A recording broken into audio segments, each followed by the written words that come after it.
Hey, it's Jill. Let's make a witch's broom. So let's talk about what we need here while we start off. We've got our broomstick, and we have a small hammer. We have one nail, broom nail. We've got a couple jerk strings ready. I've got an X-Acto knife. That's just what I use. You don't have to. And I've got scissors in case I need them. I also have my broom corn here in a bucket, soaking, and it's been soaking for about, let's say 15 to 20 minutes in warm water.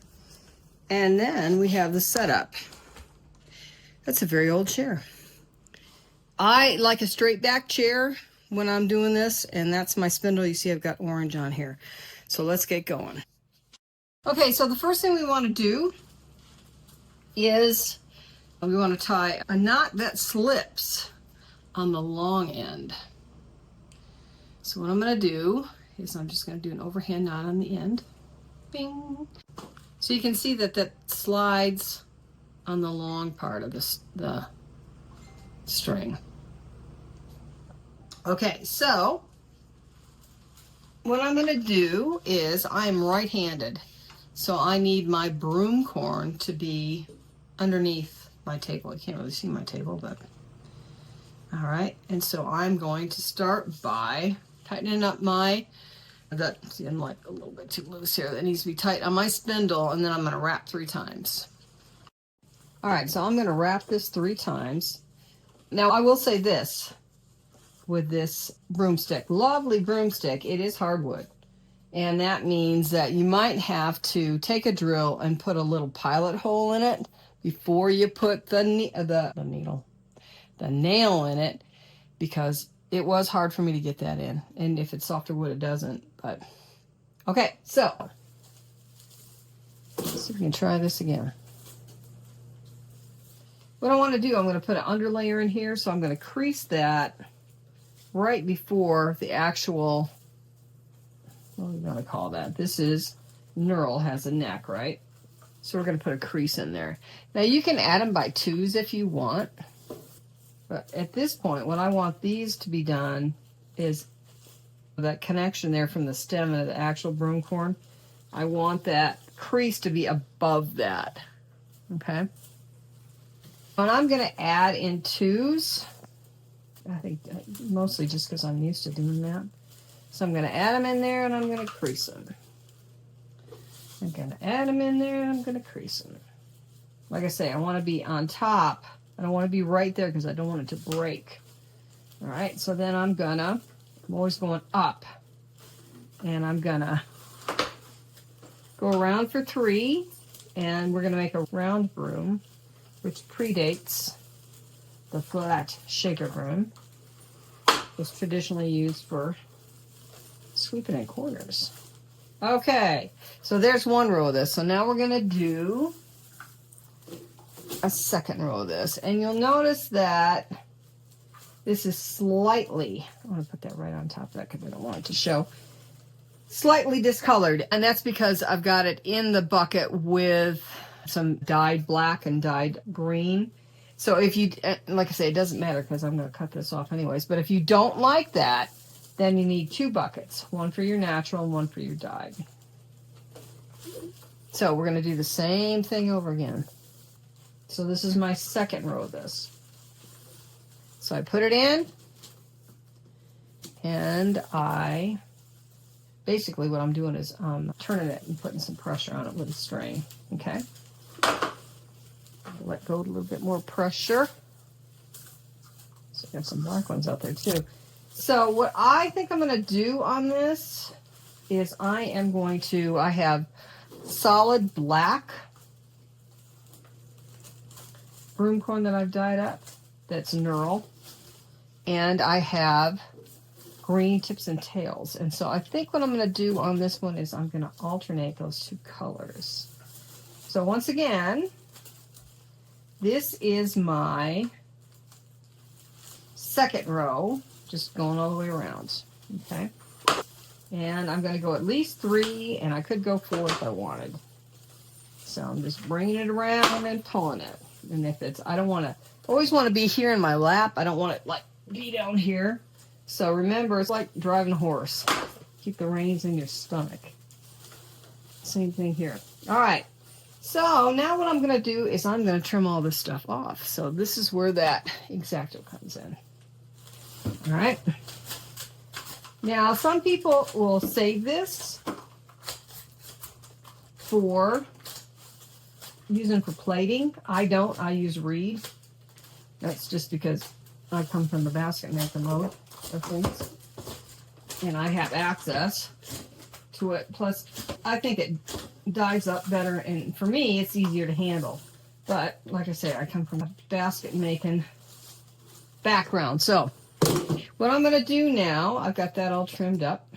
This is going to be the row that I'm going to actually plate on.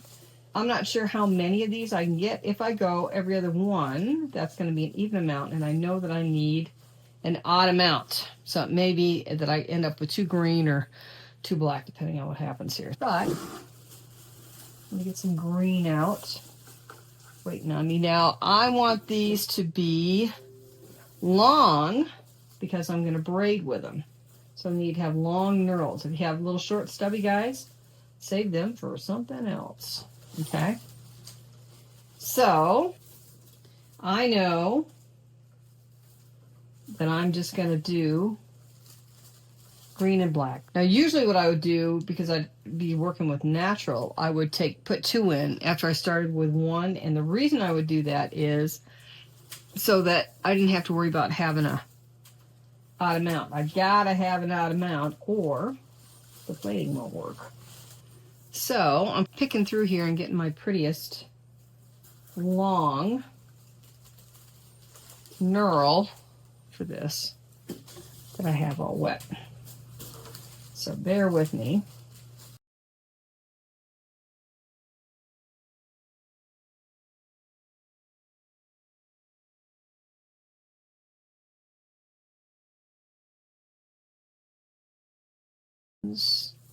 You notice when I'm putting them in too, I don't have them super tight. And the reason for that is because as you plate it, this is going to keep sucking down and getting tighter. So if you have it real tight to start off, you're going to have trouble with it as it gets narrower. Let's see. So, if I could tell you the secret to broom making, and especially putting a plate on a broom, I would tell you that it has to do with, I'm going to put one more in here, I think. I'm going to count these just to make sure that I have, I think I got it even amount. 2, 4, 6, let's see, 2, 4, 8, 10, 12, 15. Okay, I'm going to try it and see if it works. All right, so the first thing I'm going to do is I'm going to wrap around this 3 times. And then I'm going to try doing my plate and see if I know how to count to 15 or if it's 16. And if it is, it won't work. So I'm going to go around 3 times. Yeah, it's getting to be quite the big broom. When you start off, you think, oh, that's not going to be that big. All right, so here's the deal. What you want to do, broom corn goes pretty good up and down. It does not go back and forth real well. So you've got to kind of bring it down. Here's the secret. Take this finger, bring that over, and crease. That's what gives you the nice tight braid, is that finger coming over. You think, what? One little thing, why would that be such a big deal? But it is. So it's bringing the finger over and creasing. Dip down underneath, bring the finger over and crease. Dip down, bring that finger over and crease. Oh good, I know how to count to 15, it looks like. And I know that I'm on because as I come around, this is a continuous weave and I'm opposite. So I'm perfect. Don't tell anybody. So, if you do this and you find that you are on top of what you did in your last row, somewhere you've made an error. Okay?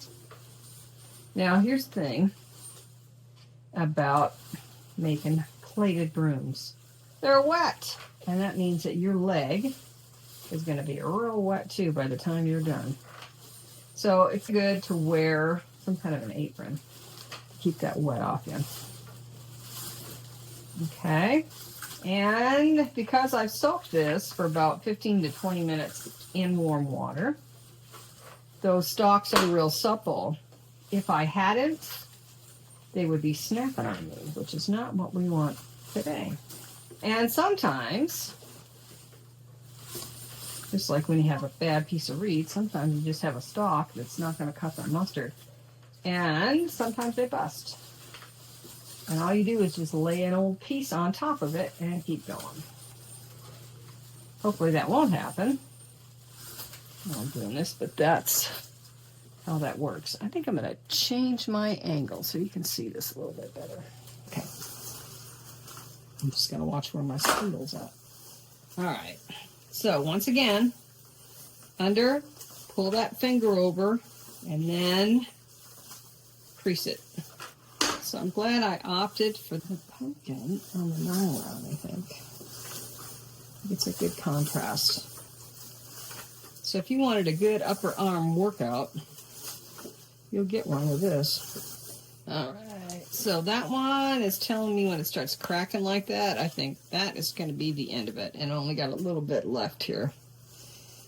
So what I'm going to do is I'm going to take my jerk string, and that might be a little bit too long. And shorten up this jerk string.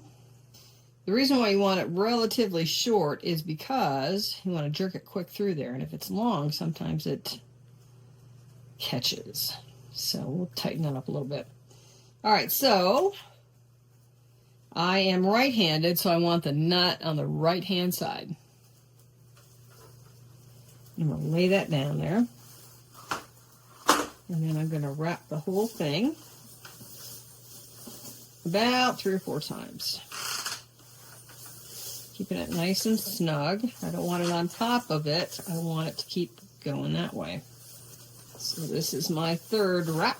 I'm going to do one more. 3 is good, but I don't know, 4 is better, but they both work.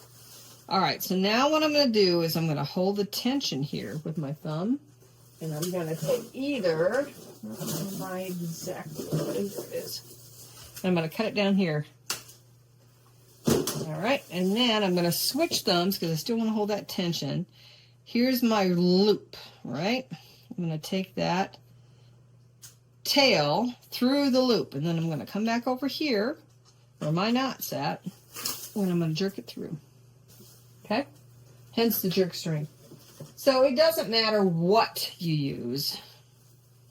Something. And tighten that up. Okay, and cut that off. So there's your braid. Now I got to get rid of this stuff here. So what I do is I'll use the top of this. And the easiest way I found to do this is to side, I don't know, like an inch. Put some pressure on it and lift that up. Or you can just cut through it. Either way is fine. But to me, that works better. So I'm going to do that all the way around. So you're going to have, when you get done with this, you will have extra broom corn that's wet, right? You can use it for your next project, but you have to make sure that it gets dry. Because if it's wet and you don't dry it, it's going to mold. I don't care if it's dyed or not. Hay. And actually, broom corn is a type of sorghum, just in case you were interested. And so you'll get like a kind of a sticky on your hand, but that's what it's from. So you can see that. Can you see this? I've got like a little thing that popped up. So I'll wait till that's dry, and that'll pop right off. But isn't that a nice braid? Okay. So remember, we want this to be a round broom, right? And this is going to get stitched with our cool green thing. So what I'm going to do is I am going to grab a rubber band, and then I'm going to put this around it just so that it's easier for me to stitch it. Okay, So I've gone through this other side, and so you could continue to do this, go through here and 8 that. So that's one way of doing it. I'll go ahead and finish this. So I'm looking for another spot here to come through, right there.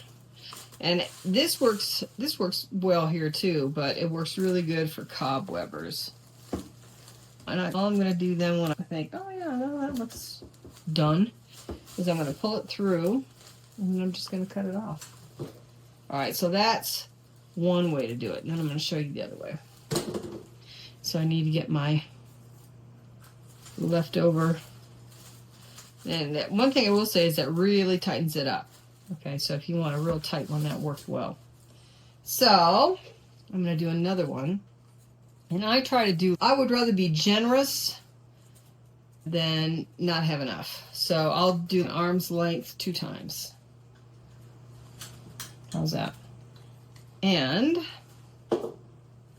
once again, I'm going to match up my ends. So I've got a loop at one end and ends at the other, right? So there's my ends. Here's my loop. And I'm going to take that loop, 2 fingers,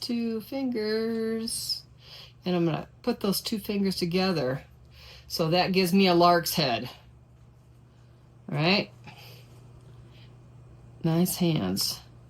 And so this time, instead of going all the way down, I'm going to come this way. And it doesn't, well, you know what? It might be easier going the other way. It's just a long-handled broom. So I'm going to take that lark's head with the loop. And it doesn't matter. If you want to go from the top down or the bottom up, either way is fine. I'm going to go this way. So I like, I'm going to put this like maybe 2 to 3 fingers below that one. All right, now I like it to be a little bit thicker, so I'm going to go around that and come up through again and then tighten that up. So it's like a double lark's head, for lack of a better term. And I don't think I need this anymore. That was just a rubber band, actually 2 rubber bands and a piece of knurl that was left over to hold that. Don't need that anymore. All right, so the other way to do this stitching, once again, I've got my ends. I fold them over. I stick them through the eye of the needle. Okay. The other way of doing this is just stitching around. So you come at it diagonally, and that gives you a straight stitch on top. Comes across straight, and then goes diagonally into the broom corn, and then when you tighten it up, it's straight.